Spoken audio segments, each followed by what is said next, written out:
কিভাবে ইউজ করি সেটা হচ্ছে, দেখা যাক যে কোনো পেশেন্ট অনেক দিন ধরে ভেন্টিলেটরে আছেন, তার উইনিং হচ্ছে না, তার আস্তে আস্তে আমরা হয়তো ভেন্টিলেটর থেকে বেরোতে চাইছি, সেক্ষেত্রে মুখের টিউবে হয়তো প্রায় 7-10 দিন 14 দিন হয়ে গেছে, সেক্ষেত্রে আমরা ট্র্যাকিওস্টমি ইউজ করি। অথবা কারো স্ট্রোক হয়েছে, কারোর খাবার গিলে খাবার যে ক্ষমতা সেটা চলে গেছে, এবং তিনি যখনই কিছু খেতে যাচ্ছেন তখন দেখা যাচ্ছে যে খাবারটা শ্বাসনালীতে ঢুকে যাচ্ছে, অ্যাসপিরেশন নিউমোনিয়া হচ্ছে, সেক্ষেত্রে আমরা ট্র্যাকিওস্টমি করে খাদ্যনালী আর শ্বাসনালীকে একটু আলাদা করে দিই যাতে ওনার অ্যাসপিরেশন নিউমোনিয়াটা না হয়। 3 নম্বর, যে ক্ষেত্রে দেখা যায় যে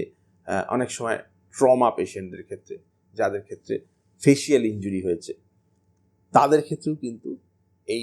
অপারেশনগুলো করার সময় ট্র্যাকিওস্টমি সাহায্য নেওয়া হয়।